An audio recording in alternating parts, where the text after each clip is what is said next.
this part, we invited for this part Graham Attwell. Because we had two things in mind. One, that Graham wrote and research and do a lot of in a frame of digital pedagogy. So it is not just enough to, you want to create some online course, but what pedagogical, I know it is the word, principle you support or promote in this course, it is also important. And the other thing is personal learning environment, one of those concepts that start to be really influenced in online world. So welcome Graham, and yeah, I'm really curious how it will look today. I'm curious as well. Okay, I feel very overdressed, so I think I have to make an excuse and explain this. Last night I had to go to London. I lived most of the time in Spain, and I had to go to London for the UFI, which is a big trust organisation, their digital showcase. And it was all very nice, by the River Thames, overlooking Parliament, beautiful buildings, glasses of wine, very nice curry, and very, very positive. So that's why I'm wearing this. But I'll tell you one thing. I walked in today and felt at home with the energy. There wasn't the energy in that event last night that you've got in this room today. And that's what I want to talk about, really. How can we build that energy? How can we use technology? Very nice projects, very good projects that I saw last night, and very well funded as well. And great that they're doing it, but not the energy you've got here. And really what I want to say is you don't need a big production company. You don't need a big software company. I'm talking about do it yourself, how you can use technology, hopefully how you can use free technology, and how you can use technology for engaging with young people. Now, I suppose my credibility for working with youth work. In the 1980s, the late 1980s, my first job in education actually was as what was called a curriculum development officer for a municipality in South Wales. And we sort of pioneered a few things. I was mainly responsible for training youth workers. But we pioneered detached youth work, working on some of the estates where we knew our youth clubs weren't getting people in. And for some reason or another, I ended up with being the manager of a thrash metal band. And what they wanted to do was produce a fanzine. They wanted a space to practice. That was terrible. But they wanted to produce a fanzine. So my first use of technology with young people is we got them a computer and some desktop publishing software. And to tell you, I don't know if any of you remember the old big floppy disks? Because every time you tried to do something, it said, put disk 2 in. Then you tried to do something else, it said disk 4.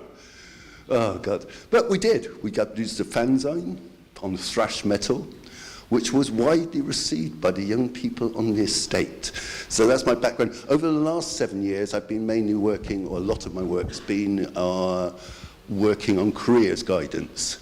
And especially, I've been looking at how you can use data around labour markets for helping young people. And I'll talk a little bit about why a little later. Now, the presentation, look, I don't want to talk for a whole hour. You don't have to wait till the end to ask a question. So if you've got something, if you don't, if no one asks a question, and I've been trying to prime a few people to, I shall ask you questions because I get bored of talking after a bit, right? Now the presentation is mainly pictures, yes? Pictures and a few words. So you can listen to the words, you can read the words, you can listen to my words, or you can watch the pictures, or you can try and multitask and do all three at once, okay? There's 101 pictures, I warn you. 101, that's total. So what I'm going to do is, firstly, I'm going to tell you a bit where I'm coming from, because absolutely right in the introduction, pedagogy is not neutral. It's not neutral. Pedagogy is social, pedagogy is political, pedagogy is about your attitudes towards how you work with young people. Anyone who says, oh, technology is neutral, pedagogy is neutral, they're lying. Learning management systems are for learning managers, for managing students, managing learners, not for learning. Yep, so I'm going to just say where I come from. First of all, we hear a lot about disruption. But I think there's an awful lot of continuity that we don't talk about, yeah? So, brilliant presentation on counselling earlier, yeah? But that counselling is building on the best of pre-digital times. What was good about it? What didn't work? How can we use the technology to improve what we've got? And that is continuity. That isn't Silicon Valley's disruption, which very often, I'm quite sure Silicon Valley, if they thought they could make money out of youth work, would be trying to disrupt it, but they've not worked a way of doing that yet. A lot of it is them making money. And of course it's about change, and technology is leading to change. Now, one thing I think we forget to say is we're living probably through the deepest and longest industrial revolution of all time. And industrial revolutions change a lot of things. They change the way we work, they change the way we communicate, they change where we live. And all that's happening at the moment and going on, right? But it's not technology in itself which poses a threat to education systems. Education systems can adapt the technology, the virtual classroom. We take the classroom and we put it there. The learning management system, we manage the learners better with technology, yeah? But what's threatening them is the way, not just young people, the way people are using technology. They're not going down this line. They're not doing what they're told with the technology. They're terrible. They get their own systems working. They use text to each other. They ask questions on Facebook about their homework. They're not supposed to do that. They're supposed to go to the school's virtual learning environment and be a nice contained space. And that's the big threat which is happening. Yes. Now it's also a matter of shaping. Sometimes, certainly, I don't know what it's like here, but certainly in the UK, they try and give us the impression you can't stop this. It's all about technology. Uber is a natural thing. Uber is just technology and it can't be stopped. No, it's a social choice we have.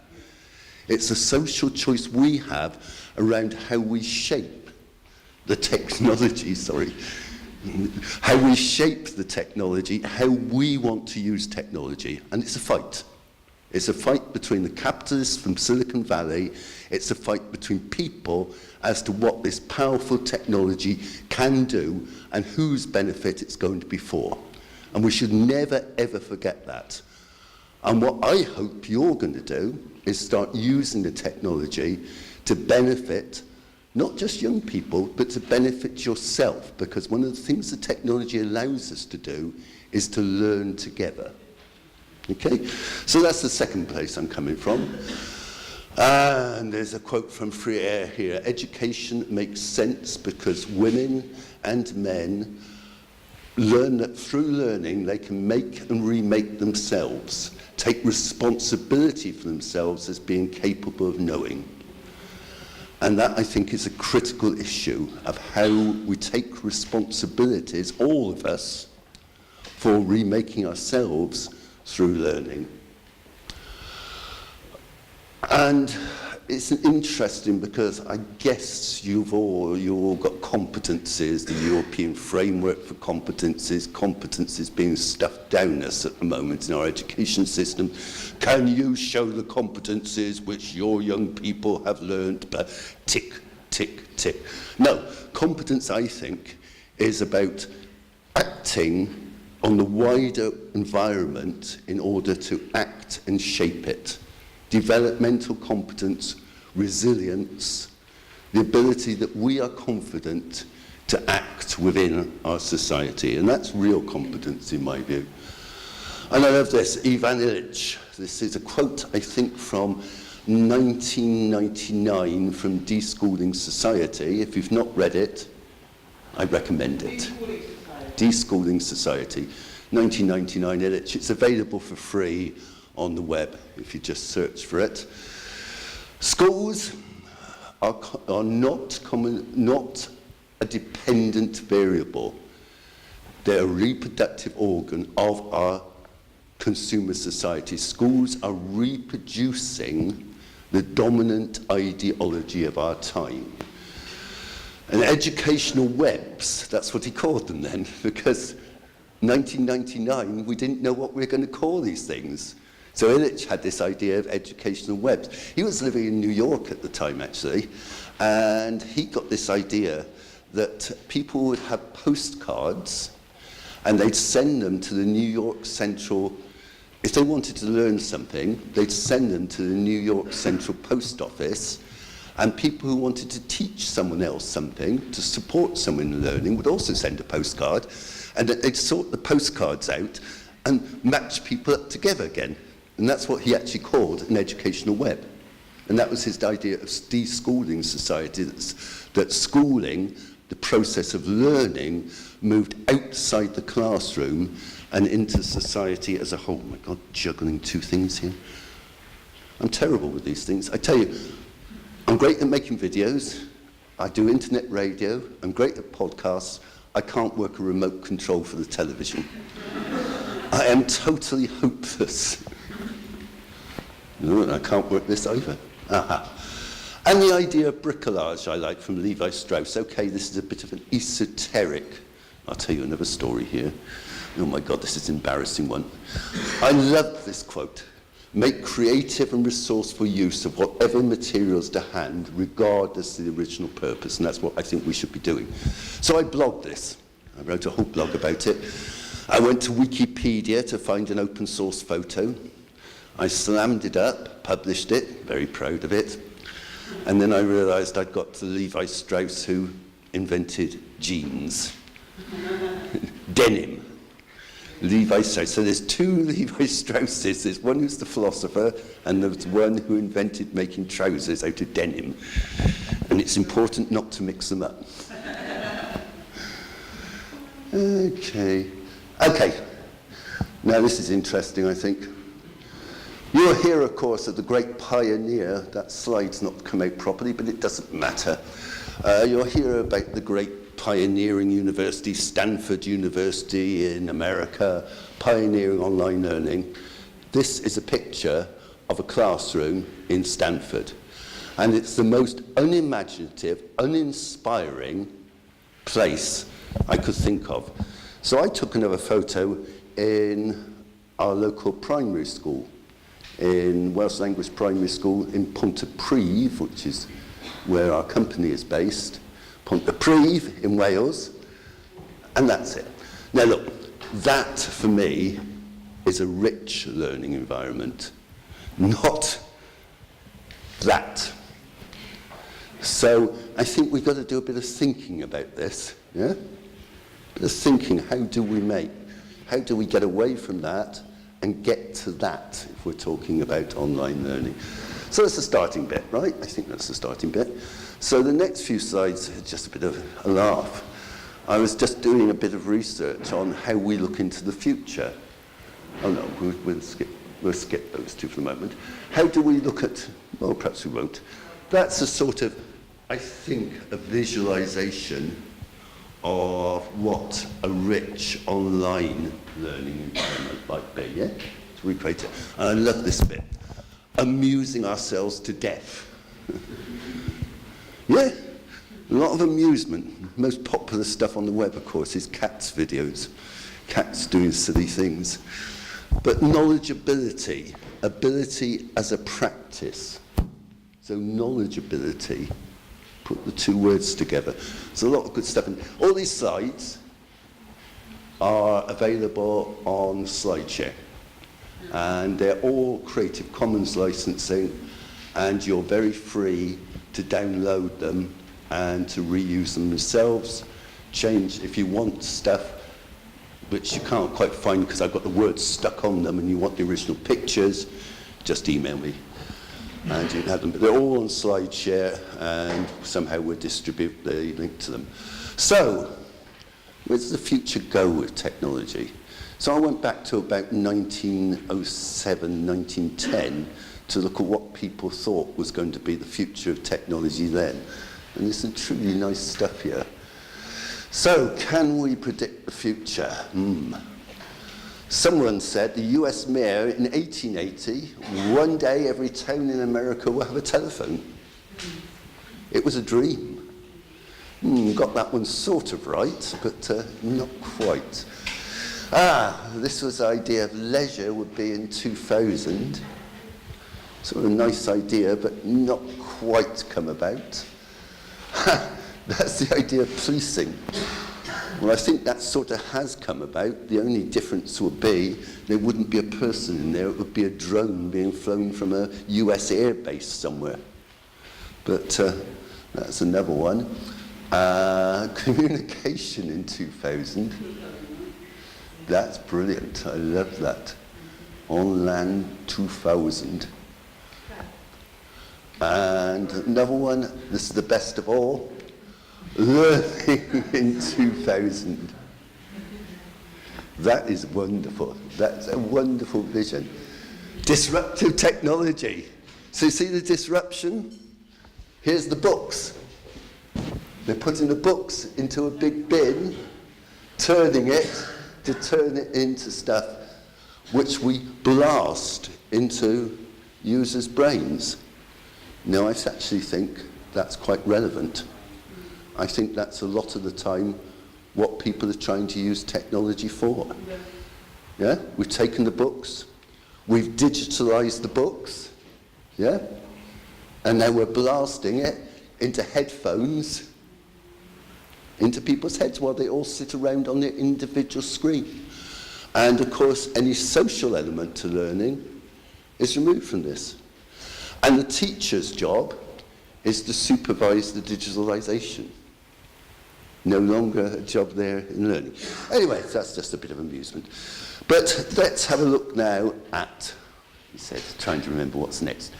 This is a test. What's next is, where are learners coming from today? How are young people using technology? Well, we've got new learners.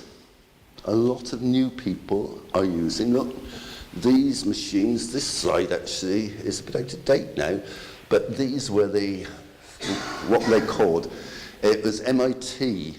MIT made those, and it was the first attempt to make the under $100 computer.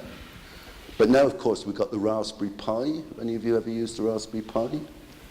Raspberry Pi is a brilliant computer, or BBC Microlearn, costs 25 euros, and it's a powerful little machine you can do a lot with. But that was first. So we're opening up access to technology and to learning, and never forget that, because people like me go around saying, it's all in the pedagogy. And I was talking at some event on that. And I said, but this isn't really pedagogically very good. And someone from Chile said to me, that's fine for you to say that. It might not be very good, but we've got thousands of people in rural areas of Chile who have never had access to learning. And however bad or good it is, it's opening that access up. Yeah? The next generation, millennials, Homo sapiens, digital natives, Prensky's idea. So, here's a question to you, because no one's asked me any so far, right? Do you think that young people are digital natives? Because this is the idea Prensky had, is you had the non-digital, it's a generational thing that young people today were growing up digitally native. Anyone? Any opinions? Yes. I'm going to have to run this one. Okay. If we think about digital natives, we should take into consideration in the definition something which is access and also something which is digital divide. So I think that young people are digital natives if they have the access and if they are not, let's say, victims of digital divides. But if they don't have any access, they are born digital, but they are not digital natives because they are not using digital tools. And the problem is not only with digital natives today, but we have also digital migrants. A lot of people which are digital migrants. So there is migrants, people who were not born in the digital era, but they have problems to make transition to use the digital tools. So yes, I guess young people today, they are all digital natives, only with this condition of access and of digital divide or digital gap, if you can. Anyone else? Yeah, one up here. You're close to what I'm going to say. How it seems that, okay, so if this generation is digital natives, what is the next generation? Because they are going to be the ones a bit out of date. For example, I got a computer since I was young. But once I'm going to get older, so the new digital natives, I'm not a digital native anymore because the technology increases. Can you see what I'm saying? I've not thought about that. Yeah. The thing is that I think that people are made to be like, I wouldn't say victims of internet, but anyway, as I work a few hours in college per 1 week, the thing is that I teach them that you should be in internet. You have to.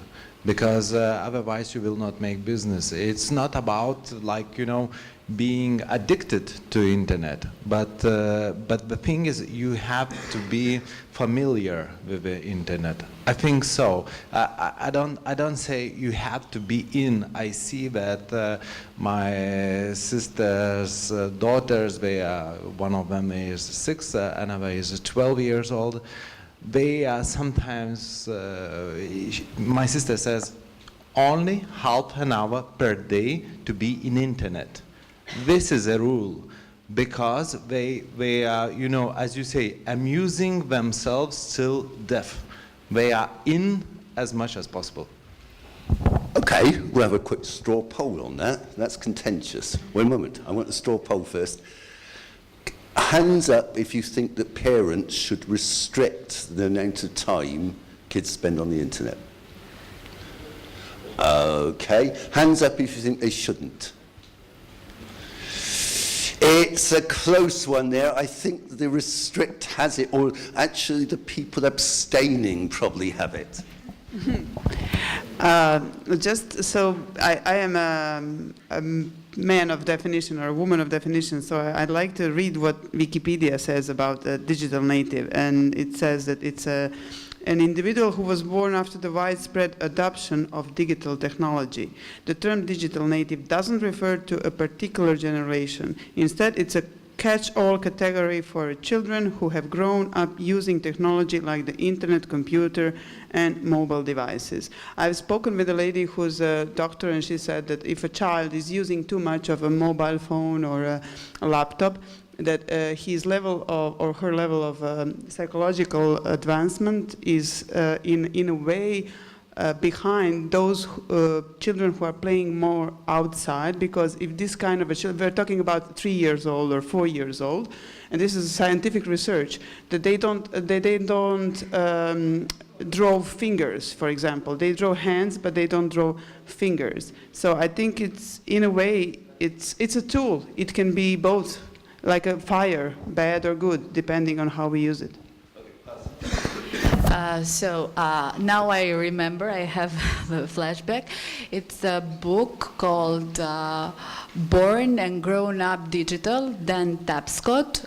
He wrote it in 2010 when Facebook was pretty much in the growth phase as a social network, because if we see the cycle of growth of the network itself, now Facebook, it's more on the maturity phase. It's not anymore the wow stuff. And how I can say is that I am a kind of person that I think we should have a kind of digital tools are part of our life, but we should educate especially children and young people how to better use and to get the better leverage from everything digital. So I don't believe that any kind of digital revolution will leave our mind or the mind of children behind, but if we teach them how to use in an appropriate way, it will benefit for sure to them. In fact, the digital native thesis originally comes from Mark Prensky. I think it was published about 1995, 1996, but Mark Prensky says he doesn't believe it anymore. He's been saying that for several years now. I went on holiday 2-3 weeks ago, which is unusual because it's the first holiday I've had for about a year and a half. But I went to a place called La Gomera, which is the second smallest island in the Canarias, off the African coast. And it's a striking place because it's very environmental. It's a huge environmental park. It's controlled the tourism. But I turned all my phone off, my computer off. I was only going to do it for 1 day. Then I did it for 2 days. Then, fuck it, I keep it off for the entire week. And I tell you, that's the longest I've been off the internet for 20 years. I loved it. Try it sometime. Try it. Try going offline and see how it feels. But what I did think is I was seeing things which I wouldn't see normally because I didn't have that contact. I was looking at the world differently. The idea I quite like, actually, I think it's the next slide.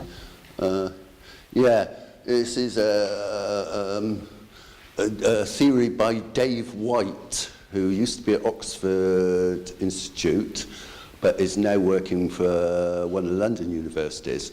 And he got this idea that we're all digital residents or visitors. Sometimes we visit technology, we visit the internet, we go to Ryanair to find the cheapest fares, we go to look at a newspaper.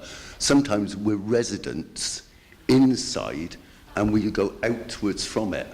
And I think it's a nice idea, and of course we all probably do some of that all the time, but there's probably a continuum between it, yeah? Between digital residency and visitors. I think that's a better thesis of how we're using it. But I mean, we're still finding out because the internet is so new. But I love this next picture. If you want digital natives, I think it's just brilliant, that one. I don't know how that came from, young computer. It's a lovely picture. You see, incidentally, on this left side here, Steve Wheeler, University of Plymouth. These slides come from a mixture of my slides, a colleague of mine, Jenny Hughes' slide, and Steve Wheeler's slides. We all publish the slides under Creative Commons, and we use each other's slides and pictures. We've been doing it for years now. So this is a mashup. It's a mashup presentation. Love this one as well. Average digital birth of children happens at about 6 months, but you're absolutely right. You watch children these days, any flat object, they would do that with, yeah? Yeah, all kids do it. They didn't do that 20 years ago. That's completely new. The other thing I love is that there's a really nice site called Babytech, which is run by a friend of mine, Angela. She used to be called Angela Reese, but she divorced her husband, and so she's gone back to her previous name, which I can't remember what is. But it's a Babytech, B-A-B-I Tech. And she's been charting her children growing up and how they interact with technology. And she's got a lovely video of this kid sitting on the floor, a baby sitting on the floor with a magazine and getting really frustrated because the baby keeps trying to swipe it to get to the next page and it doesn't work. And the best thing of all, so the baby's going, this, nothing's happening, nothing's happening. Something's wrong with my hand. So it's interesting how these things, I don't know what it all means, but it's interesting how these things happen. Of course, the average digital birth for children happens about 6 months before they're biologically born. Because nowadays, we have digital scans before you're born. So, interesting. And I don't know what this means really, but I just love this slide, a warning, this body is networked. And that's probably into the future, isn't it? Where bodies will become networked. At the moment, clothing, but I see the implants coming very soon, digital implants. They're going to be with us extremely soon, tiny implants. Just like putting an earring into your ear, which will have it all for us. Frightening stuff. But what we are doing is becoming, well, I'm going to disagree with some of my sides. We're becoming distributed beings. Yeah, I think that's true. We're all sitting in metros, distributed, talking with friends.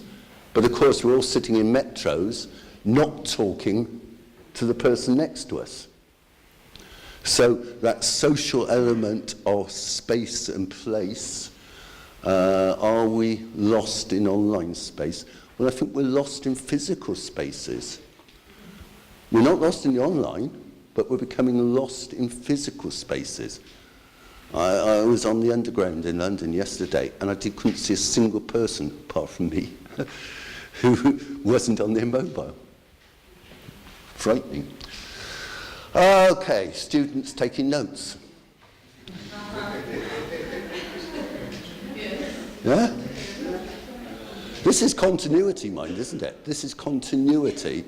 So we're using the technologies just to do things we took before, because when I was at university, I took endless notes. I never read the notes after I took them.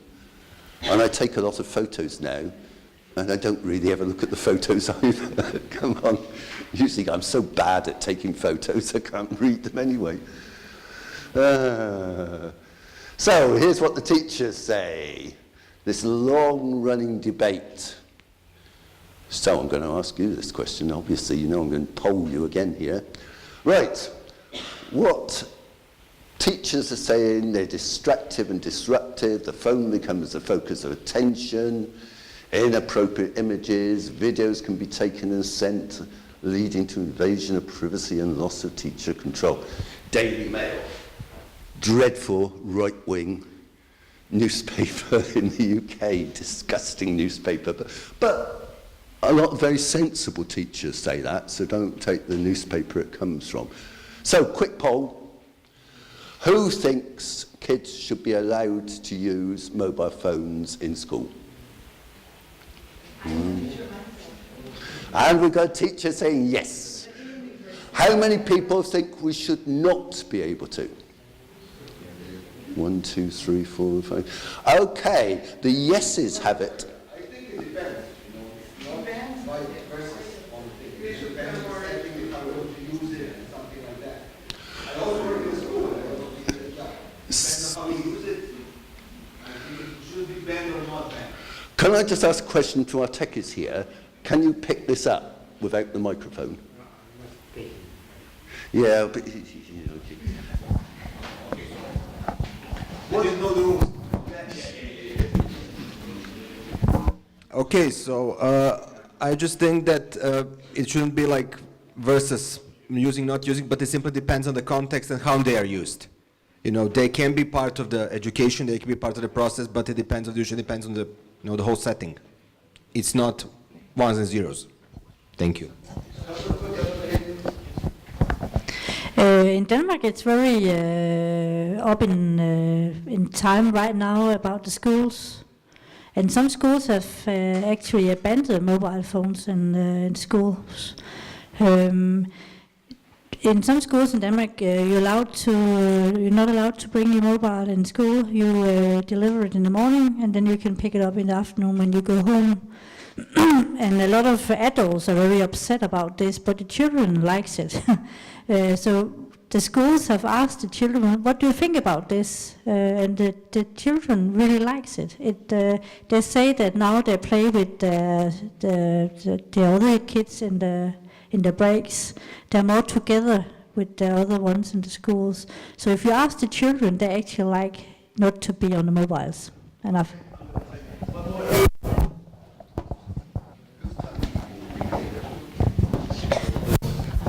So I teach at the university, and personally I don't feel anymore that it is you break the etiquette of teaching if you allow to someone to use his devices during the class, because it's part of the process.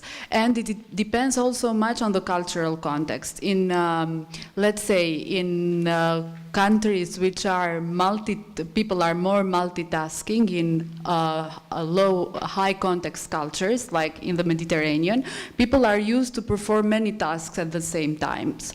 Maybe in lower context countries, I don't know, in Nordic countries or in the north of Europe, people are more monochronous, one action at a time. Those are cultural theories, it's not me that I'm saying.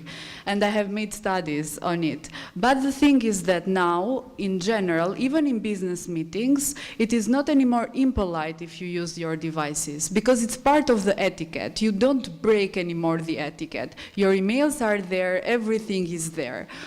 For children, I don't know, it's biased a little bit. Okay.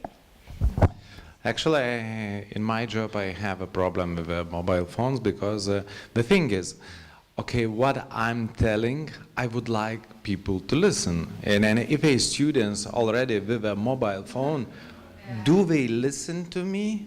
I'm not sure. And I'm always saying, because for me, it makes me nervous. Of course, if I will start scream, process will stop, because it will be blocked. And I'm always saying, please stop Googling. I will tell you everything. Stop Googling. But, you know, what can I do? But the thing is that attention is lost. They are somewhere with some new documents, with new ideas. They don't listen to me. This makes me nervous. Right, I really thank you for that. I disagree with you completely. But I think you're raising some really good questions, because there's two questions there, isn't there? One is technology is threatening power relationships, traditional power relationships in education. Rightly or wrongly, but it's threatening the power relationships. Secondly, and better, it's affecting curriculum. Yeah? Because we traditionally have a linear, worked out curriculum. You start here, you go here, you go here. Now, what people are doing is they're jumping all over the place, as you say. And we're doing that as well, yeah? We're doing that. We're not following linear ways of learning. We're jumping sides ahead a bit, because it's what Dave, oh God, it's 2 hours sleep and I forget everything. What Dave, whose slide will come up in a moment, calls the rhizomatic curriculum, from the biological idea of rhizome slurry to the translator. Okay. Pervasive. Now, I think the idea here is digital mediation is a cultural capital. How mediation, how ideas, coming back to your point exactly, how ideas are being mediated in a digital way. Because before, teachers, youth workers, had a monopoly on knowledge. And when I was a kid, I loved books. I had to go to, I come from a town called Swindon, about 100,000 population then. I had to go to the central library. That was the only place, really, the centre of knowledge. Now that knowledge, A, you can get on your computer, but B, it's not limited for good or for bad to books, but who decided to publish that book? In some countries we have a national curriculum which prescribes books, yeah? In other countries there's a facet of control through publishers who decide what is good for the schools and good for you. So we're breaking down that idea of control, and the digital mediation now is the cultural capital, not the education system. Okay? Okay. Well, that's just another statement. Maybe. Social media is where our students are, probably. I hate Facebook. I have a Facebook account because it's professional necessity, but I absolutely love it. I love Twitter.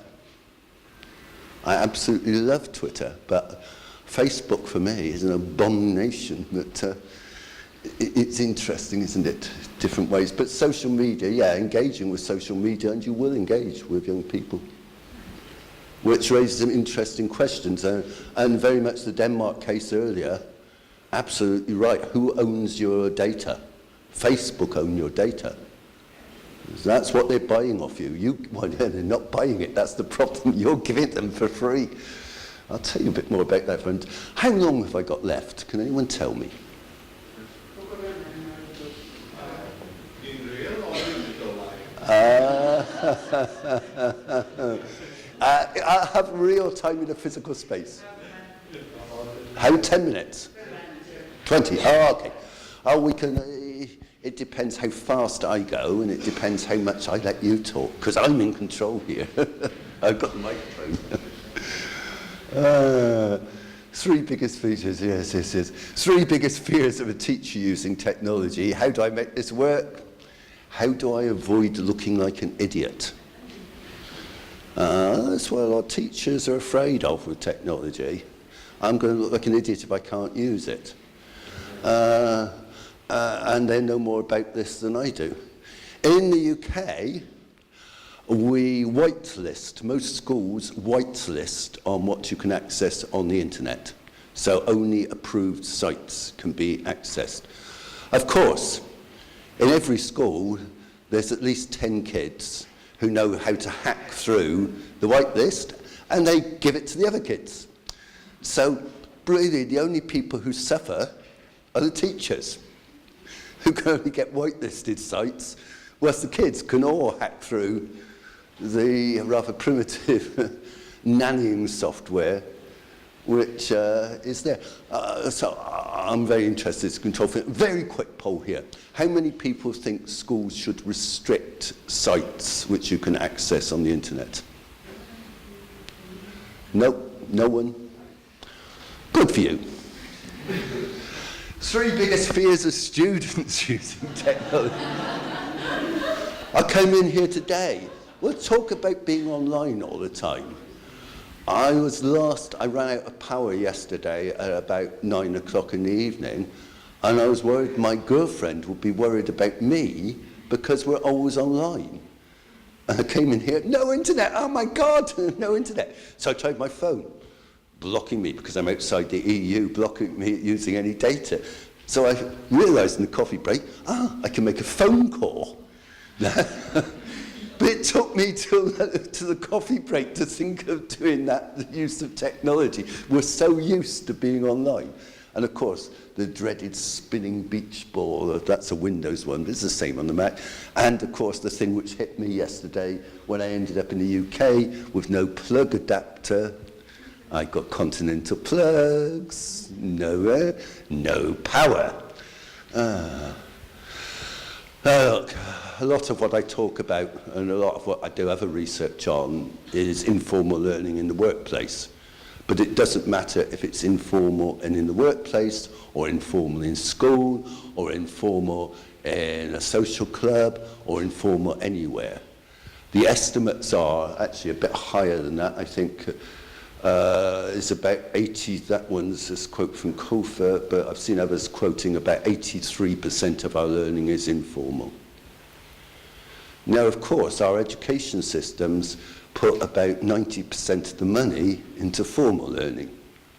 And we spend very little money, perhaps youth workers and some community workers, are the only people who get the remains of the money for the informal learning.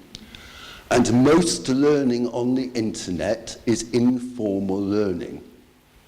It's people going finding YouTube videos. Of course, the first thing, if you want to find out how to do something, is you use, you don't go to your college's or your school's virtual learning environment. You find stuff yourself and learn informally and use stuff. That has some implications and some problems, and I'll come up to one of the problems of it in a moment. And of course, where we're moving is to greater experience of self-directed learning about things that interest people. Yeah? People are using the internet to learn about things which interest them. Fantastic. In the way people used to use libraries, but of course there's so much more you can access now, and so many different formats you can access now.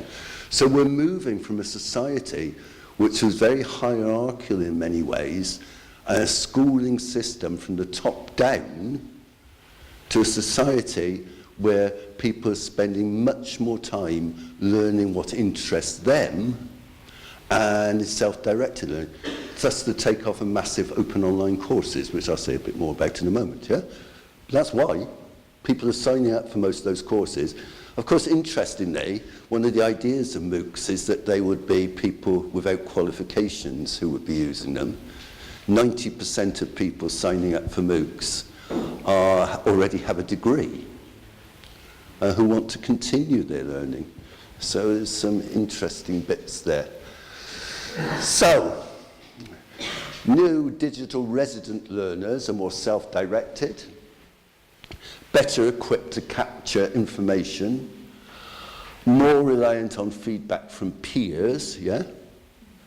Could you share with peers? More inclined to collaborate, and more orientated towards being their own nodes of production, i.e. producing things themselves. How many of us would have written books in the past? Not a lot, I suspect. And what books I've read, no one reads anyway. But now we use the internet to produce and share knowledge ourselves, be it music, be it blogging, be it podcasts, big new thing in podcasts, internet radio, picture sharing. We're becoming nodes of production. Now, where are we?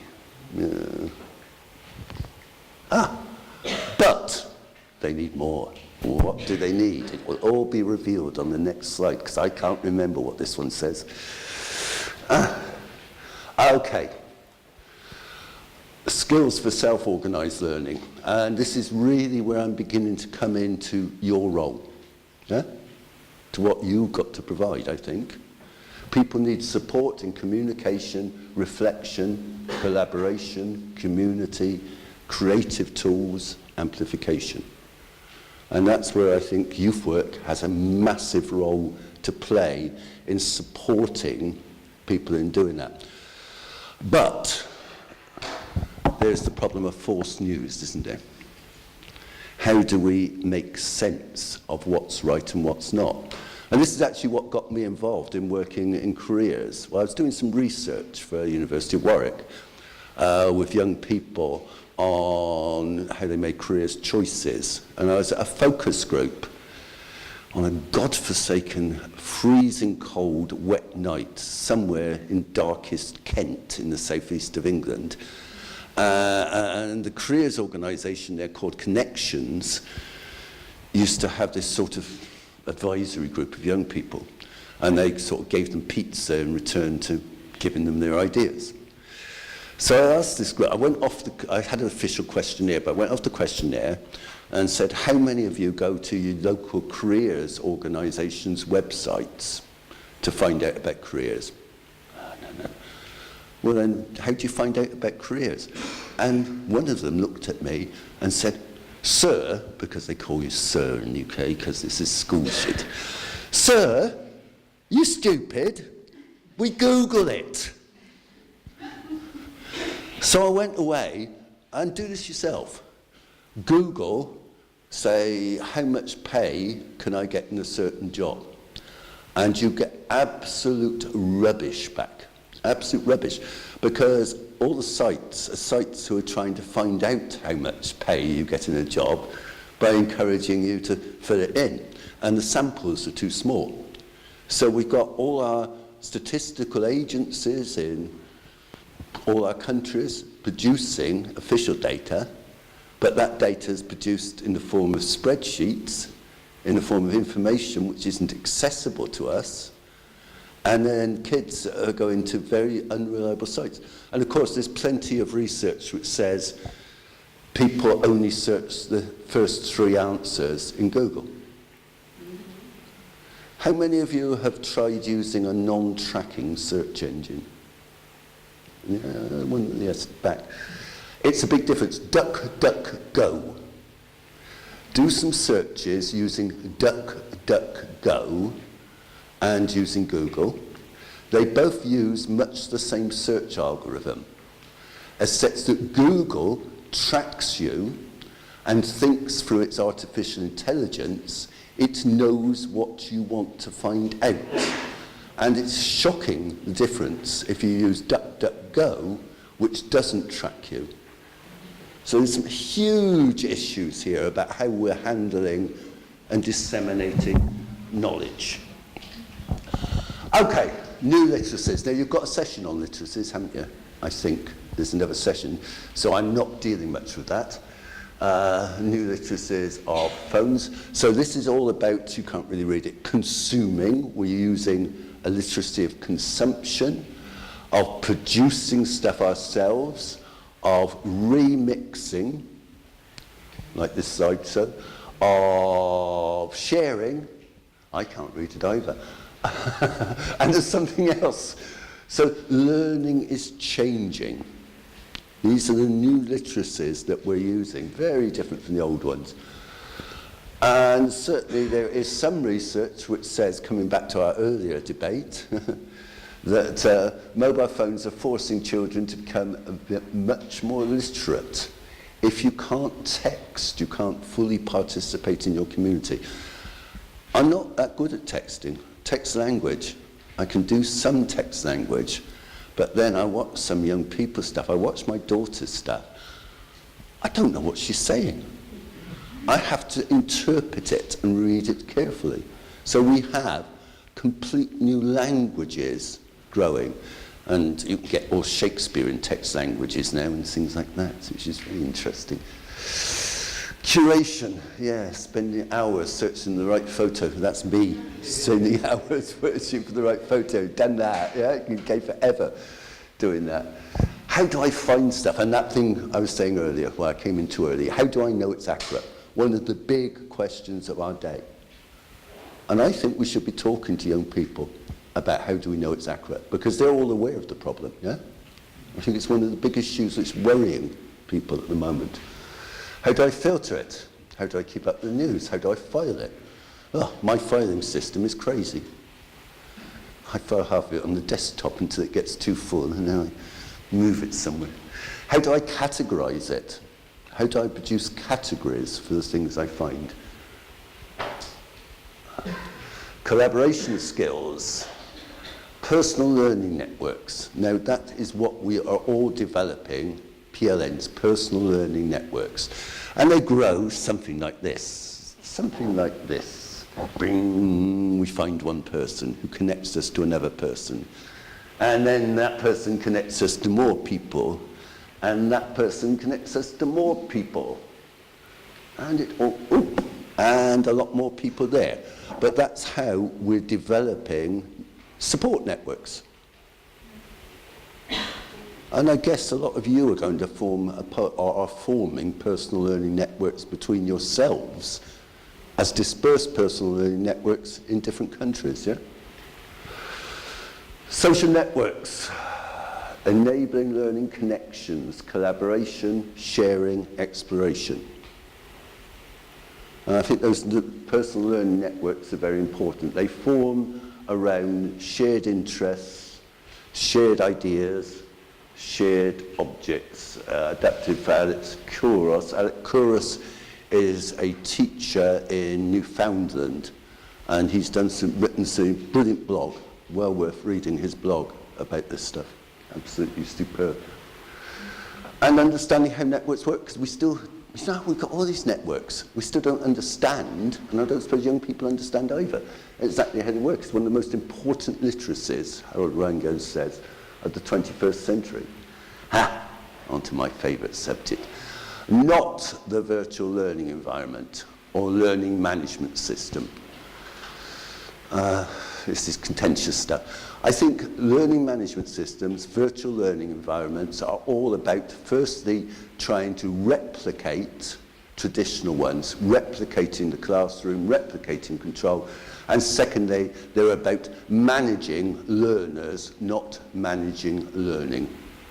And they're very good at that. And I don't care if it's open source ones or not. I don't care if it's Blackboard or Moodle. They all are attempting to do the same. They're attempting to manage people into groups in classrooms, not to develop natural networks going outwards, like I've just shown you, but to form closed groups dependent on you being enrolled in that class. Yeah? And usually the teacher forms the group and puts you into that group. Youth work, group 1. Youth work advanced, group 2. Yeah?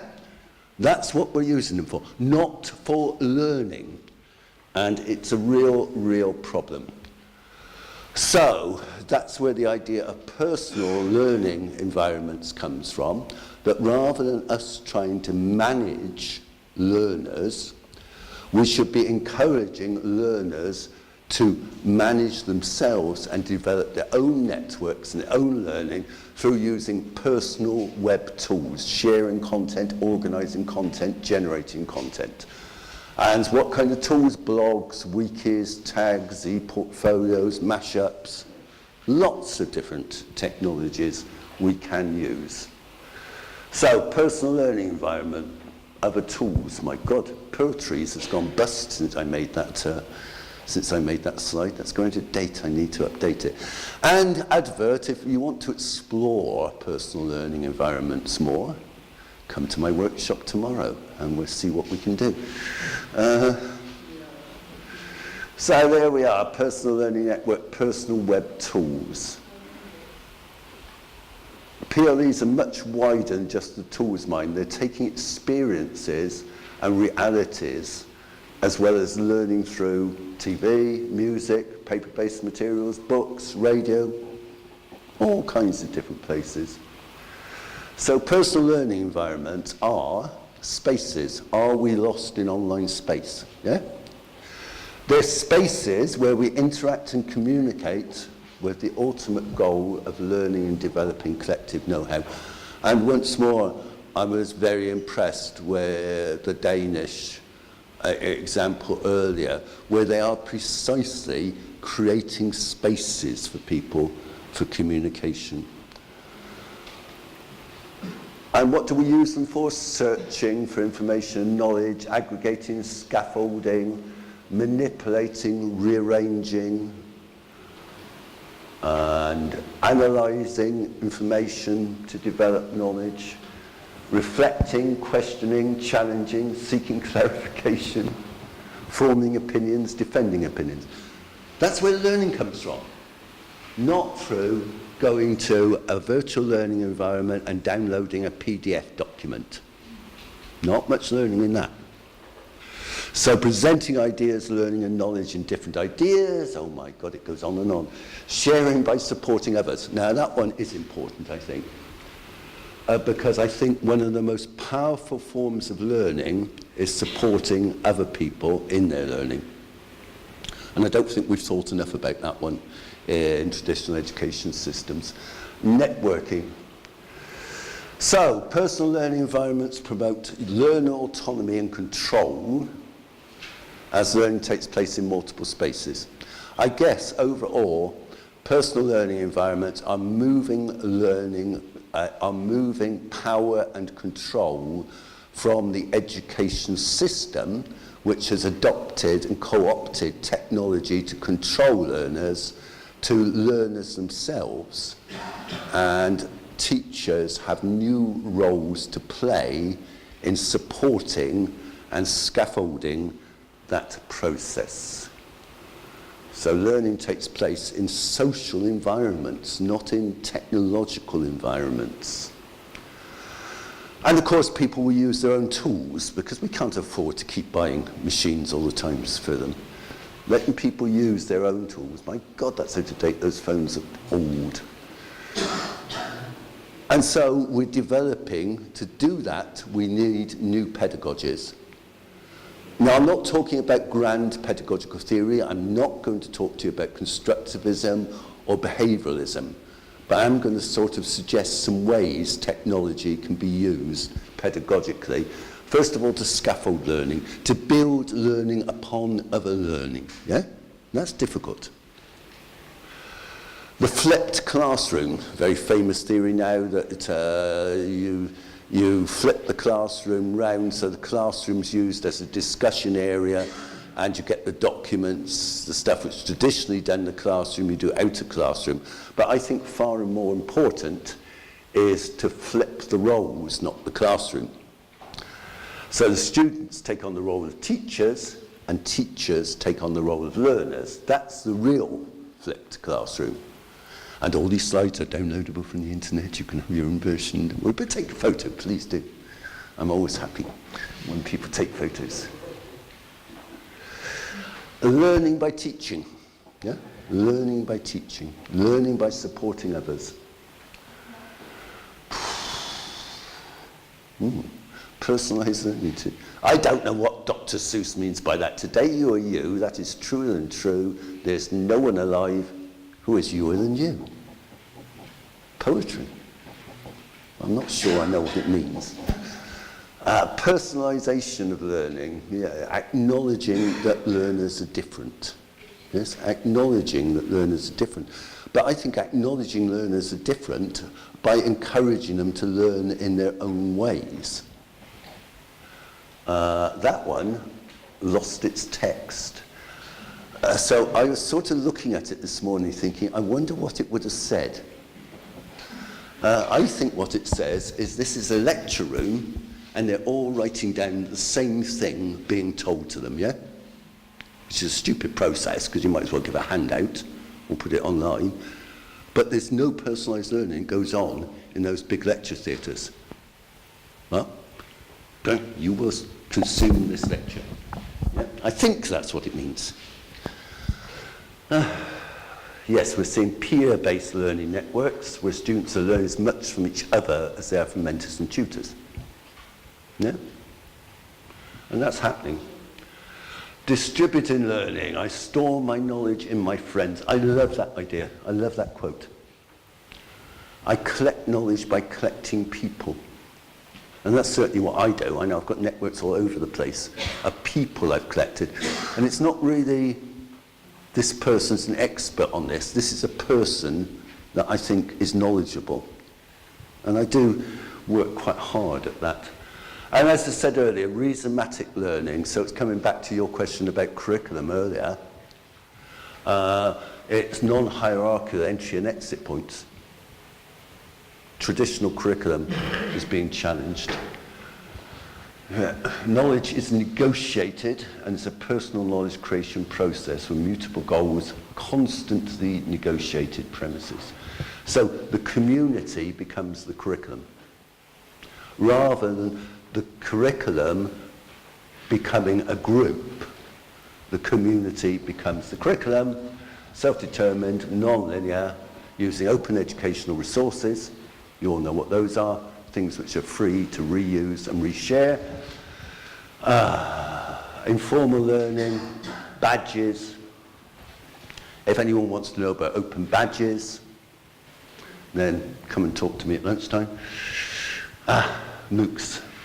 Yes, Ben, we should. I should finish. Yeah. MOOCs are very important. Right, bang, bang, bang, bang, bang. Beer pit technology, maker spaces. We learn by doing, we learn by making. The youth worker's role, current content creation, collaboration, co-learning, facilitation, learning support, and inspiration. And coming in this morning, hearing all you lot talking, inspired me. So you're fulfilling that part of the role already.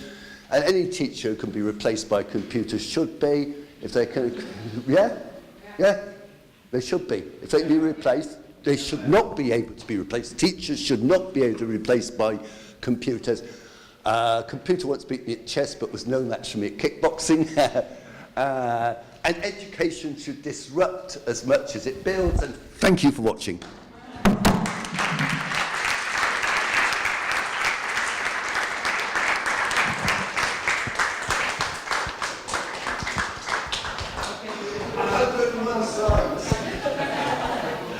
We'll have 20 minutes break. Okay?